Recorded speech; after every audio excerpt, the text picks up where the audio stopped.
नमस्कार देवियों और सज्जनों, व्यालोकवाणी में आप सभी का स्वागत है। आप में से कई ने मुझ तक यह संदेश पहुंचाया कि जेएनयू में जो मोदी और शाह की कब्र खुद रही है, जो नारे लगाए गए भड़काऊ नारे, वो एक तरह से फिर से 2016 की याद दिला रहे हैं। उसके पहले 2009 की याद दिला रहे हैं, उसके पहले साल दर साल।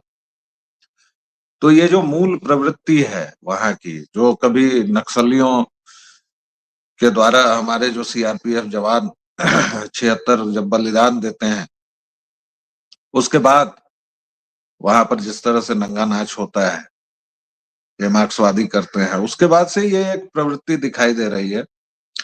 तो इस पर बात करें उससे पहले मैं चाहूंगा कि आप लोग एक वीडियो देख लें। और ये वीडियो वही है जो जेएनयू में कल नारे लगे, जो भी नारेबाजी हुई। और इसमें मैं चाहूंगा कि आप लोग जरा इसमें कितने लोग हैं उसको गिनिएगा, और मेरी गिनती सही है, ये मेरी आंखें सही हैं या नहीं, वो जरा देखना है इस वीडियो को देख के। नारे लग रहे हैं, आप नारे अगर सुनना चाहें तो मैं इसकी आवाज दे सकता हूँ।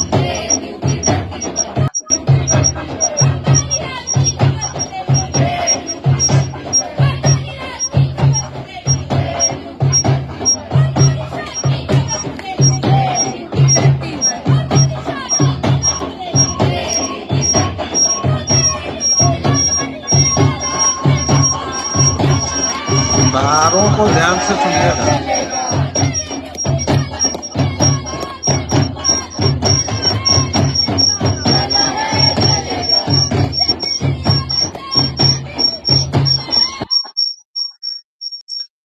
ये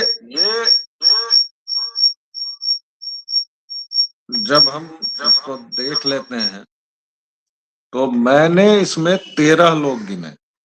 आप लोग कितने गिन पाए हैं? जेएनयू की अभी की पूरी जो जनसंख्या है वो 10,000 है। 10,000 से ऊपर नीचे थोड़ा बहुत होगा, 10,000 के आसपास। मतलब उसमें स्टूडेंट्स, टीचर्स, फैकल्टी, शिक्षकेतर कर्मचारी जो होते हैं, नॉन टीचिंग स्टाफ जो होता है, वो सारे मिला के 10,000 से थोड़े ऊपर होंगे लोग। 6,000 के करीब विद्यार्थी हैं वहाँ। अभी मेरे हिसाब से 15-16 हॉस्टल हो गए होंगे। हम लोगों के समय 1997 से 2002 तक मैं वहां रहा हूँ। उस दौरान वहां 10 हॉस्टल हुआ करते थे। ताप्ती बन चुका था और मांडवी हॉस्टल बन रहा था। जेएनयू में नदियों के नाम पर हॉस्टल्स रखे गए हैं। मैं पेरियार में रहता था, और पेरियार केरल की एक नदी का नाम है। और वही पेरियार आप देखेंगे कि तमिलनाडु में रामास्वामी को भी पेरियार कहा जाता है। पेरियार की एक सम्मानजनक संबोधन है, जैसे श्रीमान जी, जैसे महाशय, जैसे महोदय, वैसे पेरियार कहते हैं। तो उस धुर हिंदू विरोधी, ब्राह्मण विरोधी रामास्वामी को वहां के लोगों ने पेरियार बनाया हुआ है। तो इस देश में कई उलटवासियां हैं। कहने का मतलब ये है कि जो फुले खुले तौर पर हमारे देवी देवताओं को उसकी किताब में गाली तक दे चुका है, गाली इन वर्बेटम, वो फुले हमारा राष्ट्रनायक है, हमारे प्रधानमंत्री उसको दिन रात प्रमोट कर रहे हैं। तो वर्शिपिंग फॉल्स गॉड्स की जो बीमारी है वो हमारे यहाँ पुरानी है। राजा राम मोहन राय को हम पहला समाज सुधारक बताते हैं। जरा उस समय ध्यान दिया जाए कि उस समय सती प्रथा कितनी रैम्पेंट थी, क्यों आई थी, कहां से आई थी। सती प्रथा क्या हिंदुओं की कोई प्रथा है? क्या हमारे किसी ग्रंथ में इस प्रथा का उल्लेख मिलता है? क्या किसी वेद में लिखा है? क्या किसी पुराण में लिखा है? महाभारत में कथा है माद्री की और कुंती की। पांडु मरते हैं, उनके साथ माद्री का चितारोहण होता है। कुंती बच्चों की देखभाल के लिए वहीं रह जाती है। और उस पर अगर आपको ज्यादा कुछ जानना है तो व्यालोक वाणी की जो महाभारत सीरीज चल रही है उस सीरीज को देखें। कहने का मतलब यह है कि बहुतेरी चीजें ऐसी हैं जिन्हें इतिहास में, अब जब इतिहास की परतें खुल रही हैं, आपके पास तकनीक इतनी सुलभ हो गई है, एक अंगूठे के जोर पर आप कहीं भी कुछ भी पता कर सकते हैं। तो जरा इन चीजों को खुलने दीजिए। और चीजें खुल रही हैं, इसीलिए एक समय जिसको राष्ट्रपिता कहा गया, बापू कहा गया, महात्मा कहा गया, आज देखिए उस मोहनदास करमचंद गांधी की क्या दशा है। तो इतिहास अपने पन्ने खोलने लगा है, इतिहास अंगड़ाई ले रहा है। और वही तकलीफ की बात है, वही तकलीफ की बात है।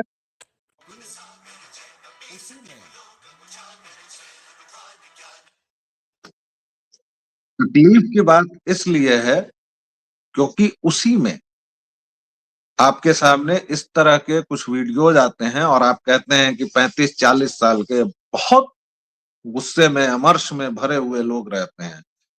लेकिन साहबान, मैं भी उसी जेएनयू का एक प्रोडक्ट हूं। मैं खुद उसी जेएनयू का एक प्रोडक्ट हूं। और 1997 से आज तक कॉमीज के खिलाफ, कांग्रेस लीग के खिलाफ मैं बोलता, लिखता रहा हूं। मेरी अपनी लड़ाई है, वो लड़ाई चल रही है और उसमें बिना थके, बिना डरे मैं हूं। ये वही जेएनयू है जहां तिलक लगाने के लिए, मात्र 25 साल पहले की बात है साहब, कोई बड़ी बात नहीं है। लोग जब कहते हैं कि कश्मीर के बारे में झूठ बोला जा रहा है और कश्मीर में हिंदुओं का नरसंहार नहीं हुआ, बल्कि कुछ बड़े लोग तो ये भी बोल देते हैं कि कश्मीर में दरअसल हिंदू अल्पसंख्यकों ने जो अत्याचार किए और उन्होंने जो पूरे तंत्र पर कब्जा कर रखा था, इसलिए वो मुसलमानों का विद्रोह था जिसमें उन्होंने 3 लाख कश्मीरी हिंदुओं को जिबह कर दिया, रेप कर दिया, मस्जिदों से उनको भगाने की धमकी दी गई, पड़ोसियों ने खून सना चावल खिला दिया। ये सब विद्रोह था। लेकिन आपको ये उलटबांसी समझ में नहीं आएगी, क्योंकि वही लोग बाकी पूरे देश में, जहां 8 राज्यों में लगभग हिंदू अल्पसंख्यक हो चुका है, वही लोग जो कश्मीर में कहेंगे, यहां कहेंगे कि अल्पसंख्यकों पर अत्याचार हो रहा है। क्या अत्याचार हो रहा है? ये विश्व का कमाल का एकमात्र देश है जहां की बहुसंख्या परेशान है कि दूसरी बड़ी बहुसंख्या यानी मोहम्मदवादियों को कैसे खुश रखा जाए, ये सबसे बड़ी समस्या है। और यहीं से आप जेएनयू की जड़ को पकड़ सकते हैं। 10 लोग हैं मात्र, बताया मैंने आपको, तीनों पार्टियां इकट्ठे होकर लड़ती हैं, तब भी जेएनयू में विद्यार्थी परिषद 1500-2000 वोट अपने दम पर ले आता है। और इस स्थिति में है कि इस दौरान भी वह कभी कोई सेंट्रल पोस्ट जीत जाता है। काउंसलर्स के मामले में उसको हमेशा बहुमत मिलता रहा है। साइंस कॉलेज में, साइंस की जितने भी स्कूल्स हैं उसमें वामपंथियों की कोई जगह नहीं है। तो ये सारी चीजें आपको जेएनयू के बारे में जाननी चाहिए। जेएनयू की जनसंख्या अगर 10,000 है तो उसमें कम से कम 2,000 जो शिक्षकेतर कर्मचारी हैं वो 80%, 90% राष्ट्रभक्त हैं। जो टीचर्स हैं इन्होंने सबसे घालमेल फैलाया है। लेकिन अब जैसे देखिए, निवेदिता मेनन हो या कमल मित्रा चिनॉय हो, ये सब जहर की जो पुड़िया थी, ये सब बांधी जा चुकी है। ये सब रिटायर हो रहे हैं। पुरुषोत्तम अग्रवाल रिटायर हो गया है। अब वो चाहे तो भी, क्योंकि वो अब यूपीएससी का सदस्य नहीं है, हालांकि ये लोग कब क्या कर लें, बहुतेरे लोगों ने रातों रात पटका फेंका है, अपना लाल पटका और भगवा पटका पहन के हमारे 56 इंच की राष्ट्रवादी सरकार में शामिल हो गए हैं। लेकिन ये राजनीति है और राजनीति में निर्वात नहीं रहता है। आप अगर जगह छोड़ेंगे तो कोई ना कोई दिलीप मंडल भरेगा ही। ये राष्ट्रवादी खेमे से मैं बार बार कहता रहा हूं कि भाई आप अगर वहां नहीं पहुंचेंगे तो कोई ना कोई दिलीप मंडल पहुंचेगा ही, कोई ना कोई बद्री नारायण पहुंचेंगे ही। आपने कितना डॉक्यूमेंटेशन किया, आपने कितना लिखा, आपने कितना पढ़ा? आप जरा देखिए इन लोगों को। हमारे यहाँ डॉक्यूमेंटेशन करने की प्रॉब्लम नहीं है, सब ज्ञानी हैं, आते हैं, प्रवचन देते हैं, चले जाते हैं। यहाँ से जेएनयू को समझना होगा। क्यों पूरी दुनिया में 8 लॉ मेकर्स और सारे लोग, ये गली का कुत्ता भी जिसे नहीं पूछना चाहिए, वो उमर खालिद और शर्जील इमाम इतने बड़े कैसे हो गए, कैसे अंतरराष्ट्रीय सुर्खियों में ये लोग आ रहे हैं, कैसे इनको बार बार कहा जा रहा है, इनको ट्रेटर लिखने की जगह बार बार स्कॉलर्स स्कॉलर्स, विद्वान हैं ये लोग जो कहते हैं कि देश के टुकड़े करने होंगे। ये आपके यहाँ की समस्या है, और ये इतनी मौलिक समस्या है कि केवल बात करने से नहीं, इसके लिए आपको अपने संवैधानिक प्रावधान बदलने होंगे, इसके लिए आपको आमूल चूल राष्ट्रीय चरित्र में परिवर्तन लाना होगा। क्योंकि आपने तो झूठे मसीहा गढ़ रखे हैं, झूठे पैगंबरों को आपने अपना संदेशवाहक बना रखा है। आप इस देश में गांधी को पूजते हैं, आप इस देश में फुले को पूजते हैं, अंबेडकर को पूजते हैं। आप अगर अभी कह दें इस देश में राम और कृष्ण की आलोचना, आलोचना क्या साहब, लोग उनको गाली देते हैं, लेकिन अगर अंबेडकर के बारे में एक सच लिख दिया जाए, वर्शिपिंग फॉल्स गॉड्स तथ्यात्मक किताब है अरुण शौरी की, तो अरुण शौरी का चेहरा काला कर दिया जाता है। अरुण शौरी के आज को भूलिए, वो क्या कर रहे हैं नहीं कर रहे हैं इन बातों में मत जाइए, लेकिन उनकी किताबें पढ़िए।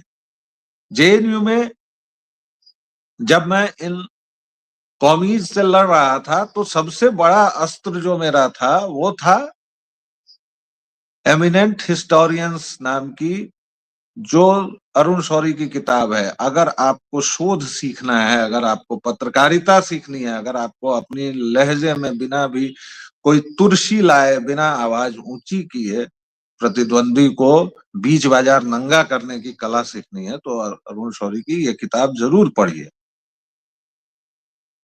आज वो जाके क्या कर रहे हैं इसको भूल जाइए, लेकिन वो किताब जो है वो एक दस्तावेज है। लेकिन उस किताब को आप प्रमोट नहीं करेंगे, आप 5 जगह मंदिर बना देंगे। भाई अंबेडकर हो, गांधी हो, कोई भी हो, ये लोग भी नेता थे, ये लोग भी आदमी थे, इनसे भी भूलें हुई होंगी।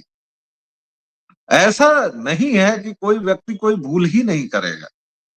गांधी के भी कैलकुलेशंस में गलती हुई, अंबेडकर ने भी कई बार अंग्रेजी राज को ये किया, मुसलमान होते होते बौद्ध हो गए थे, अंतिम क्षण तक उन पर ईसाई होने का दबाव लोग पेस्टर्स डालते रहे, और बड़े उत्सुक भी थे कि शायद आ जाएं। आप देख लीजिए अंबेडकर के कलेक्टेड वर्क्स में ही ये है। और फुले को आपने पता नहीं क्या बना रखा है, जो हमारे देवी देवताओं, वो किताब आज भी बिकती है खुलेआम।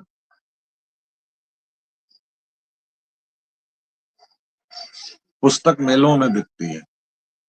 तो 70 वर्षों में कांग्रेस की लीग की इस सरकार ने जो कांड किया है, वो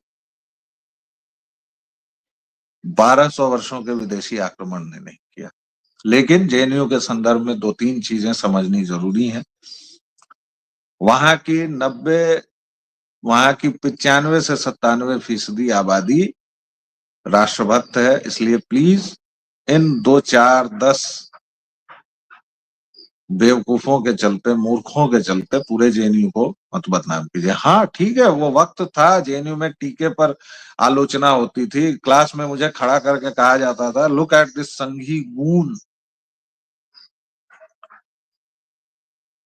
18 साल का एक किशोर, आप सोचिए, 1000 किलोमीटर दूर गया है पढ़ने, और जिसके संस्कार हैं कि गुरुजी, मतलब ये पहले दिन उसको उसके गुरुजी सिगरेट ऑफर करते हैं, दूसरे दिन संघी गून बता के खड़ा कर दिया जाता है, तीसरे दिन उनकी मास्टराइन कहती हैं आइडियोलॉजी डज मैटर व्यालोक, और बिना टर्म पेपर देखे C+ बिठा देती हैं। आज भी वो दिन याद है। और सेंट्रलाइज्ड चूंकि जांच होती है, तो आप कहीं कुछ कर भी नहीं सकते। आप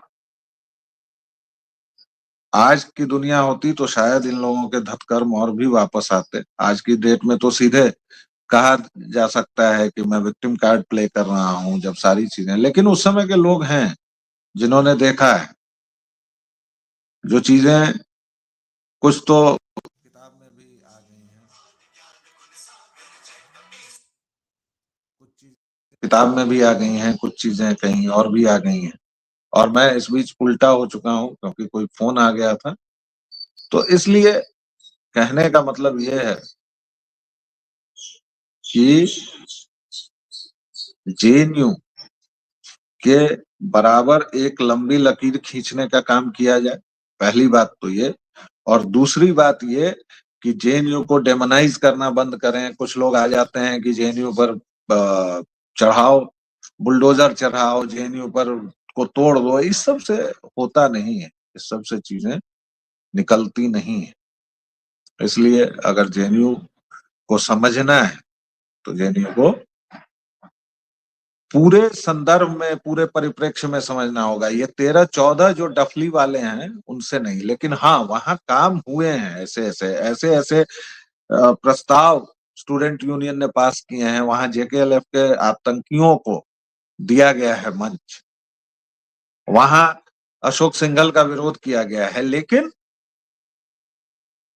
ये सब किसने बनाया, ये क्यों? क्योंकि वही मुख्य धारा मानी जाती थी। माना जाता था कि अगर आप हिंदुत्व को इस तरह गले लगाएंगे तो आप कम्युनल हैं। आपकी विचारधारा में, आपकी नसों में ठूस दिया गया था। भाई जेएनयू उसी का प्रतिफलन है, कहीं और की बात नहीं है जेएनयू। हमने आपने जो बताया, आपके 6 शुरुआती शिक्षा मंत्री जिहादी थे। पहला शिक्षा मंत्री आपका ऐसा था जो अनपढ़ था, यस, इलिटरेट, क्योंकि वो घर पर पढ़ता था और वह भी केवल अरबी फारसी, मदरसे तक नहीं गया था साहब। उसके बाद जेएनयू, नूरुल हसन शिक्षा मंत्री, इंदिरा गांधी की सरकार, बाकायदा इस समझौते के तहत जेएनयू बना कि भाई हम सत्ता खाएंगे, सत्ता में से जो कुछ बचेगा लॉयंस शेयर हमारा रहेगा कांग्रेस का, और कौमियों को उसके छीछड़े दिए जाएंगे। तो आईआईसी गया, इंडियन इंस्टीट्यूट, जितने भी अकादमिक महत्व के संस्थान थे, जितने भी कल्चरल संस्थान थे, जितना भी वीजा था, जितना भी सांस्कृतिक दूतावास थे, तमाम चीजें थी, सब में कौमियों को भरा गया। जेएनयू में बिना किसी नियम कायदे के भी ऐसे ऐसे लोगों को भर्ती किया गया जिनको सामान्य स्तर पर शिक्षक तक नहीं बनाया जा सकता था। उन लोगों को जेएनयू ने प्रोफेसर बनाकर नवाजा। और हाँ, गंदगी साफ करने में समय लगता है। इस सरकार को गरियाइए कि ये एक सावरकर यूनिवर्सिटी खड़ी क्यों नहीं कर पाई, जबकि कौमियों ने तो जब जेएनयू पर हमले हुए तो एक अशोक यूनिवर्सिटी बना ली। आप जाकर अशोक यूनिवर्सिटी का कामकाज देखिए, सब देखिए, कहाँ हो रहा है कुछ, सारी चीजें वैसी ही। तो साहबान मेहरबान, कृपया जेएनयू को एक सुर में गरियाने से पहले यह याद करना चाहिए कि कैसे क्या चीजें हो रही हैं, आपके यहाँ किस तरह पकी हैं, और आखिरकार इसमें किसका दोष है। और उमर खालिद और शर्जिल इमाम इतने बड़े लोग हो गए हैं कि इंटरनेशनल मीडिया उनको तवज्जो दे रही है। इस पर भी गौर कीजिए। हमारे आपके यहाँ के सिस्टम को पूरी तरह बदलना होगा, ये भी गौर कीजिए। फिलहाल इतना ही, अगले वीडियो में फिर मिलेंगे। व्यालोक वाणी पर स्नेह बनाए रखिए। आपके स्नेह की वर्षा में भीगना बड़ा अच्छा लगता है। लाइक करेंगे, थोड़ी संख्या बढ़ाएंगे तो ज्यादा लोगों तक हम पहुंच पाएंगे। महाभारत का जो एपिसोड हम कर रहे हैं, प्लीज उसे देखिए और बच्चों को दिखवाइए, क्योंकि हमारे लिए अपने धर्म ग्रंथों को जानना बहुत जरूरी है। फिर से एक बार जय जय सिया राम।